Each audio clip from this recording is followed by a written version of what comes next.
Huffington, la fundadora del Huffington Post, que lo vendió por 300 y pico millones de dólares y se dedicó a descansar finalmente en su vida, escribió un libro que se llama, traducido caseramente, La Revolución del Sueño, transformando tu vida una noche a la vez. Y gran bestseller en Estados Unidos, e instaló esta idea de que hay un bien de lujo que las personas no logramos conquistar, y es el sueño. Una actividad vital, ¿no? Natural para la especie humana. ¿Esto, Daniel, es un problema de aquellos que tienen problemas de sueño o está generalizado en la sociedad? Muy buen enfoque, porque hay dos grupos claramente distintos. La comunidad en su conjunto, todas las personas, y las personas que tienen una enfermedad del sueño. Si vos mirás el grupo global, somos muchísimos más las personas que no tenemos enfermedades del sueño que aquellas personas que tienen enfermedades del sueño. Sin embargo, fíjate que hay 87 enfermedades del sueño identificadas por la Academia Americana de Medicina del Sueño, y para dar algún número te puedo decir, por ejemplo, que la apnea de sueño es una enfermedad prevalente en alrededor del 14% de la población en edad media de la vida. Es decir, que son números grandes, pero comparados con el resto del universo, el resto de las personas que no tienen una enfermedad del sueño, es un pequeño número, pero justamente la falta de horas de sueño por este modelo de sociedad de 24 horas, 7 días a la semana, hace que personas que no tienen una enfermedad del sueño tengan una carencia de horas de sueño de buena calidad. Entiendo. Entonces, claro, entonces hay una patología, sí, que es una enfermedad, pero en general la población no está durmiendo del tiempo necesario. Bien. Efectivamente, la población duerme en promedio 2 horas menos que las deseadas. Y esto tiene un efecto negativo, pero no solamente en sus conductas sociales. Vamos a aclarar un poco esto. El sueño cumple una serie de funciones, si bien es cierto que en detalle profundamente no se sabe bien para qué dormimos, sí se sabe, y está muy bien documentado, que el sueño contribuye, por ejemplo, en la producción de hormonas claves, como la hormona de crecimiento, puntualmente en la adolescencia y en la juventud, pero también en la edad avanzada de la vida, en la consolidación de la memoria. El proceso de aprendizaje está fuertemente ligado al sueño. El sueño también influye en, de alguna manera, permitir una especie de desintoxicación del sistema nervioso central mediante un complejo mecanismo químico, de drenaje, ¿no? Efectivamente. Y nos prepara para enfrentar el día. Eso también está es un corte también a la cantidad de estímulos que nos rodean, ¿no? Baja la frecuencia cardíaca, baja la frecuencia respiratoria, hay una serie de variables. Entonces, cuando uno realmente se sobreadapta a una situación en la que duerme menos horas de las que debería dormir. Sin llegar a estar enfermo por eso, sin llegar a tener la enfermedad. Sin llegar a tener una enfermedad que te lleve a dormir menos horas. La enfermedad puede llamarse Netflix, puede llamarse las pantallas, puede llamarse lo que quieras. El modelo de sociedad que hemos construido. De hecho, el dueño de Netflix dice que su único competidor es el sueño. Y de hecho, si vos te fijas, te aparece una serie de avisos y recomendaciones que la Academia Americana de Medicina del Sueño las pone en su página web sobre qué hacer como conductas evitativas de esta distorsión. Hay un artículo muy bueno en el New York, en la revista en Estados Unidos, sobre el sueño, basado en el libro de Arianna Huffington, que plantea que hay poco respeto en la sociedad por la idea del sueño, en esta glorificación de la hiperproductividad, que el héroe es aquel que está cansado, se esfuerza con la lengua afuera hasta el final. ¿Hay algo de eso, de ese patrón psicológico? Bueno, yo no voy a hablar de cuestiones psicológicas porque no es mi área, pero claramente pasa eso, ¿no? Buenos Aires tenía un eslogan que era Buenos Aires no duerme. Y eso, digamos, para un pequeño grupo de bohemios y de personas que no tengan que levantarse a las 5 de la mañana al día siguiente para estar en el trabajo, está fenómeno. Pero para la media de la sociedad es una catástrofe. Instalarlo como valor es un problema. Efectivamente. ¿Por qué? Porque ¿qué es lo que te pasa cuando no dormís, más allá de que tus hormonas, la memoria? La falta de horas de sueño te pone en una situación de mayor irritabilidad, y eso está bastante bien documentado, y por otra parte, tu tiempo de reacción frente a fenómenos inesperados se prolonga. ¿Qué quiero decir con esto? Y eso lo hemos medido y lo hemos publicado con nuestro grupo en revistas internacionales. Cuando un conductor de un transporte público de pasajeros lleva más de 5 horas en una tarea conducir un transporte público, su tiempo de reacción frente a un evento se prolonga. Es decir, que tarda más en reaccionar. Efectivamente, el cambio ante una pelota que se cruza y el señor que debe pisar el freno, si está deprivado del sueño, va a tardar más en pisar el freno. Ahora, Daniel, ¿por qué? A ver, la gente come, que es una actividad vital, determinada biológicamente, hace sus necesidades, va al baño, no hay grandes epidemias en ese sentido. ¿Por qué es tan difícil para la especie humana dormir? Bueno, eso sería para un antropólogo, pero ¿Es por este estilo de vida que hemos creado? ¿En el campo se duerme mejor? Bueno, son varias preguntas y difíciles. Hay un trabajo británico muy importante que dice que la nutrición, la actividad física y el sueño son las 3 variables que acompañan a los sujetos a lo largo de la vida y en las cuales uno puede ir ponderando cómo va a enfrentar los problemas de salud. De hecho, la actividad física tiene una imagen fenomenal. La nutrición todos los días, pero el sueño está postergado. ¿Por qué? Porque en parte está vinculado a esto que vos decías antes, ver al que duerme poco como el héroe, pero también porque nosotros hemos generado como sociedad una serie de demandas que ocurren en la noche. ¿Por qué el transporte de pasajeros en las épocas de turismo es nocturna? Porque vos te querés ir a las 7, 8 de la noche y aprovechar el primer minuto de tu fin de semana largo. Y ahí tiene que haber un señor que te lleve, que seguramente que tiene que estar despierto. Vos mandás una encomienda y querés que salga esa noche para que esté a la mañana siguiente en el destino. Hay una maximización del tiempo que hace que la noche sea un horario de actividad. Efectivamente. Prolongar artificialmente la duración del día. Si vos sacás una foto satelital del planiferio, tomada a las 3 de la mañana, homologando que en todo el mundo fueran las 3 de la mañana, vos vas a ver zonas de penumbra solamente en el Amazonas y en África. Qué interesante. Y el resto, y particularmente en la zona de Malvinas, y ahora te voy a contar por qué, una cantidad de luz artificial fenomenal. ¿Por qué hay tanta luz artificial? Sin duda porque hay policías, médicos, bomberos, enfermeras, médicos y servicios básicos. Pero también está el señor que se enganchó con Netflix, con el joystick, con el celular. El insomne. No es un insomne necesariamente, porque probablemente si no tiene una gran demanda, ese señor se duerma a las 3 de la mañana y se despierte 7 horas después. ¿Sabes, Daniel, que hay un libro muy interesante de un intelectual americano que está instalado en la ciudad de Toronto que se llama Richard Florida? El libro es Who's Your City? ¿Quién es tu ciudad? Que mapea algo parecido a lo que vos planteabas, una especie de mapa del mundo para ver cuáles son los puntos encendidos en determinados momentos y determina que los lugares donde hay más luces son los lugares donde hay más productividad medida en términos de cantidad de patentes. Bueno, fíjate vos. Y coincide con esto que vos planteás, ¿no? Esta hiperactividad también es hiperactividad económica. Esto de la noche, yo te decía la zona de Malvinas, los buques pesqueros que están alrededor, en la Patagonia Argentina y en las áreas más australes, en ese mapa satelital tiene una luminosidad comparada con la de New York, por decir alguna cuestión. Y la otra cosa es si vos pones el tráfico aéreo en horas de la noche, el volumen de tráfico aéreo es fenomenal. Pero eso digamos que son excepciones, pero esto que vos contás de la gente que mide la luminosidad y el nivel de actividad, el 15, y en algunos estudios se sugiere que más del 15% de la población de los trabajadores son trabajadores en turno. El problema del trabajador en turno es enorme. En turno noche quiere decir esta cuestión. Bueno, cíclicos. Una semana de noche, una semana de día, algunas semanas de tarde. Este es un problema enorme y hay que generar políticas, y de hecho en muchos países están generadas, para asegurar la calidad de vida de estas personas y la salud de estas personas y también las medidas de seguridad de estas personas. Vos fíjate que el desajuste social de los trabajadores en turnos es tremendo. Es un señor que sale de su lugar de trabajo en invierno a las 5 de la mañana en la penumbra, tiene que tratar de evitar exponerse a la luz artificial, llegar a su casa probablemente una hora más tarde cuando su casa empieza a funcionar y tratar de mantener la penumbra, irse a dormir y perderse, acompañar a un hijo a la escuela, ir a Sí, una completamente consulta a contramano. a contramano. Sí, sí. El ajuste que requiere ese modelo social es muy fuerte. Ahora, eso... Y una semana después, perdóname, Sí. para cerrar, Sí, sí. y una semana después ese señor tiene que trabajar de día o 15 días Claro, después. su ciclo Entonces, circadiano está mareado. efectivamente, muy bien, te leíste todo. Muy bien. No, he aprendido mucho leyéndote a vos, Daniel.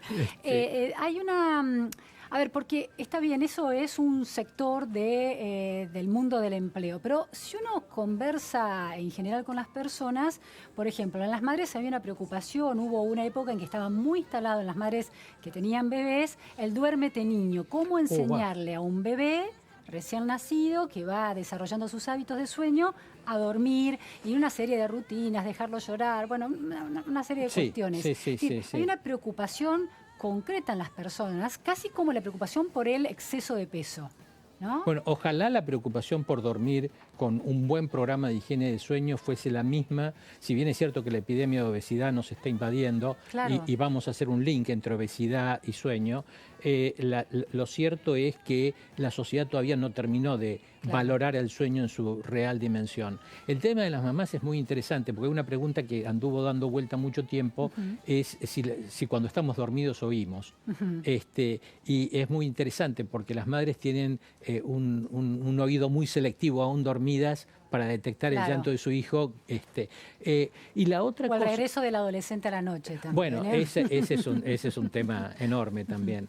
El tema de los adolescentes es central, porque la adolescencia es un periodo de alta vulnerabilidad. Vos sos un chico hasta los 10 años, más o menos, aunque todo esto se va corriendo, hasta los 10 años más o menos le podés poner una pauta. Sí, un a partir límite, de la claro. adolescencia se producen una serie de cambios hormonales, particularmente en el pico de secreción de la melatonina, que es la hormona que abre las puertas del sueño, parafraseando a un distinguido investigador. Entonces, ¿qué es lo que sucede allí?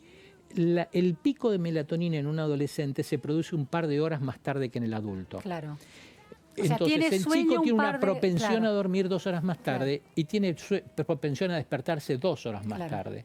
Lo que estamos haciendo, mandando a los chicos a la escuela a primera hora de la mañana a aprender física cuántica, es reunir a chicos dormidos Claro. para que escuchen un tema complejo. Claro, sus De hecho, cerebros están dormidos. efectivamente, entonces su capacidad de aprendizaje. Ahora estamos diseñando un estudio que esperamos comenzar en los próximos meses para evaluar a través de una plataforma electrónica los hábitos de sueño de adolescentes en distintos lugares de la Argentina. Nosotros ya hicimos un estudio con casi 3.000 chicos hace unos 10 años, pero no evaluábamos el impacto de las plataformas digitales y de los teléfonos celulares. Claro.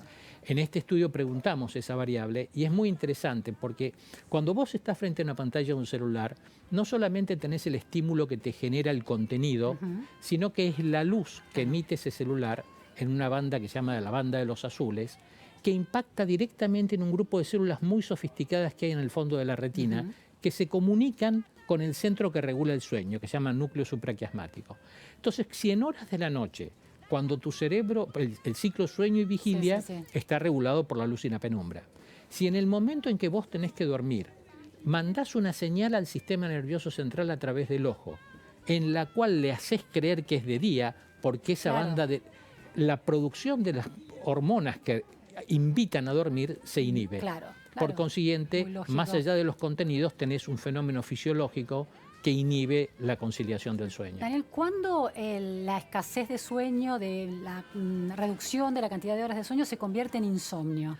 Bueno, ahí hay que diferenciar dos aspectos. El insomnio agudo, que es aquel que se produce durante 3, 4 semanas como consecuencia de un evento puntual, que te desacomoda, una cuestión, conflicto personal, laboral, emocional, lo que fuere, una enfermedad, dolor, y el insomnio crónico, que es de aquella persona que mantiene...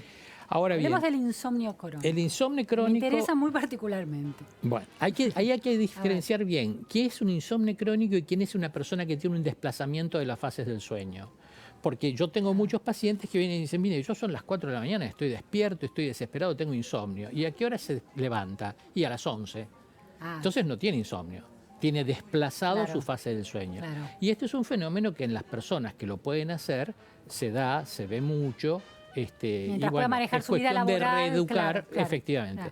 El problema es el insomnio, que, digamos, no puede conciliar el sueño y que al día siguiente tiene que enfrentar sus obligaciones de trabajo, de estudio, de lo que fuere. La tentación general y lo más difundido es la medicación. Tomar hipnóticos, cualquiera sea la familia de hipnóticos a los que uno quiera a veces referirse, no resultan tampoco. pero no es el camino. Los hipnóticos tienen un momento de indicación muy puntual en el insomnio agudo, tienen que ser muy bien seleccionados los pacientes y las drogas. Y en un tiempo muy determinado. Porque si no hay una escalada de dosis. Yo tomaba media pastillita y después tomé 3/4 y ahora me tomo 2. Daniel, ¿la copita de vino antes de dormirse? Bueno, el vino es un buen inductor del sueño rápido, digamos, pero de efecto breve. Y después te deja, no estoy hablando del señor que toma una copita, o la señora que toma una copita de vino y nada más, sino de la persona que toma alcohol y se despierta un par de horas después en una situación de... Lo mejor es tener pautas de higiene del sueño. Parece tan abstracto eso. A ver, bueno, pero no es abstracto. Es acostarse y levantarse en horarios predeterminados, y la gran masa de la población que trabaja tiene horarios predeterminados, por lo menos para levantarse. Entonces lo que debe hacer es aprender a no estirar artificialmente la noche. Por supuesto, el día, perdón. Por supuesto que hay gente que no lo puede hacer.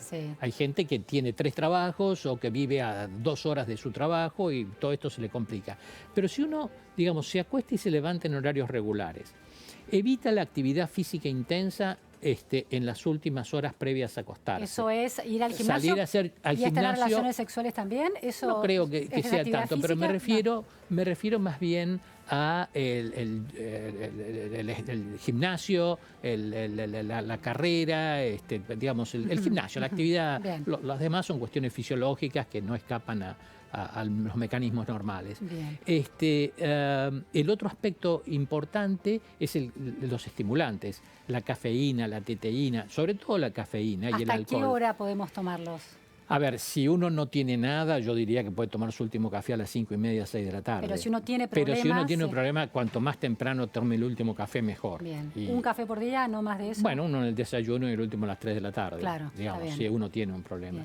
¿Qué pasa? No llevarse trabajo a la cama. Claro. No llevarse comida a la cama. No transformar a la cama en la extensión de la cocina o de la oficina.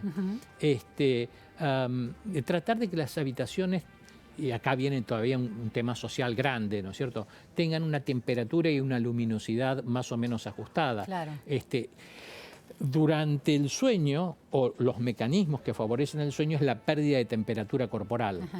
Durante el sueño uno pierde, si la temperatura en el ambiente es muy alta, la chance tuya de cederle temperatura al ambiente es baja. ¿Cuál es la temperatura? Los problemas... Bueno, algunos estudios dicen alrededor de 18 grados. Fresco. Más bien fresquito, sí. El volumen, el sonido en el ambiente, eso es muy importante, y para muchos la luz, para la gran mayoría la luz. Porque si uno tuviera que dar una recomendación general, tal vez no para las personas jóvenes, pero para las personas de cierta edad, es expóngase a la luz durante el día. Aproveche toda la luz, porque eso es lo que le va a generar el estímulo, los mecanismos fisiológicos que regulan el sueño, y no se exponga a la luz a la noche. Eso no quiere decir, señor, no mire la tele a la noche. No ser un extremista en las recomendaciones. Daniel, 2 últimas preguntas. La primera es, ¿cuál es el mejor despertador? Porque una de las cuestiones es, la recomendación es no llevar el celular al cuarto, pero uno usa el celular como despertador. ¿Volvemos a los viejos despertadores? A ver, habría que preguntarse cuántas personas necesitan el despertador para despertarse. Esa sería porque muchas personas se despiertan espontáneamente o no consideran un buen sueño. El celular puede estar en la habitación en la medida en que esté boca abajo, no iluminando, cargándose, y que uno no esté pendiente y por supuesto no con sonido, porque cada mensaje que entra va a distorsionar tu sueño. Y la otra pregunta es, ¿qué es lo más nuevo en técnicas para enseñar a dormir a aquellas personas con problemas serios de insomnio? El tratamiento cognitivo-conductual del insomnio. ¿Cómo es eso? Bueno, eso lo manejan bien los psicólogos que se dedican a esto, pero es tomar una serie de medidas de concientización de tu problema del sueño y adoptar conductas que traten de alejarte del conflicto que no te permite dormir. Es como ver el conflicto, internalizarlo y alejarte del Claro, problema. tomar conciencia. Pero ese no es un área de mi expertise. ¿Pero es A lo efectivo? que es efectivo, sí, sí, sí, sí. Hay varios investigadores que trabajan en insomnio en Canadá. Hay un grupo muy importante en la Universidad de Laval que tiene muy bien desarrollado el tratamiento cognitivo-conductual. Pero si me das un minutito más, quisiera hablar de una enfermedad prevalente que la mencioné en algún momento y muy subdiagnosticada, que es la apnea de sueño. La apnea de sueño. El síndrome de apnea de sueño es una enfermedad que se caracteriza por pausas de la respiración durante el sueño. Estas pausas de la respiración durante el sueño se producen en la mayoría de los casos por apneas obstructivas, que se cierra la garganta y el aire no entra ni sale, y eso condiciona unos cambios fisiológicos muy importantes. Se cierra la garganta, la persona no puede respirar normalmente, baja el oxígeno, sube el anhídrido carbónico, cambia la frecuencia cardíaca, cambia la presión arterial y hay un gran estímulo que lleva a que la persona se despierte. Claro. Se despierta, sale del ahogo, y esto se produce 30, 40 veces por hora de sueño. Y eso esta enfermedad también hace que el sueño tenga baja calidad. Cada apnea termina con un despertar y estas personas tienen mucha somnolencia diurna y las consecuencias inmediatas de la apnea de sueño son la excesiva somnolencia diurna, la irritabilidad, los problemas cognitivos y en el mediano y largo plazo un severo impacto en la actividad cardiovascular. Bueno, muchísimas gracias, Daniel, por todas Muchas estas gracias por la precisiones, este invitación. panorama tan rico y completo y profundo sobre esto que es tan difícil cuando debería ser natural, que es dormir. Así es. Gracias. Muchas gracias. Nos vamos ahora a escuchar las palabras del precandidato a presidente Miguel Ángel Pichetto, que estuvo ayer en 50 minutos con Mario O'Donnell. El kirchnerismo, Unidad Ciudadana, tiene un piso y un techo muy cerca. Digamos que es el porcentaje parecido a lo que pasó en las provincias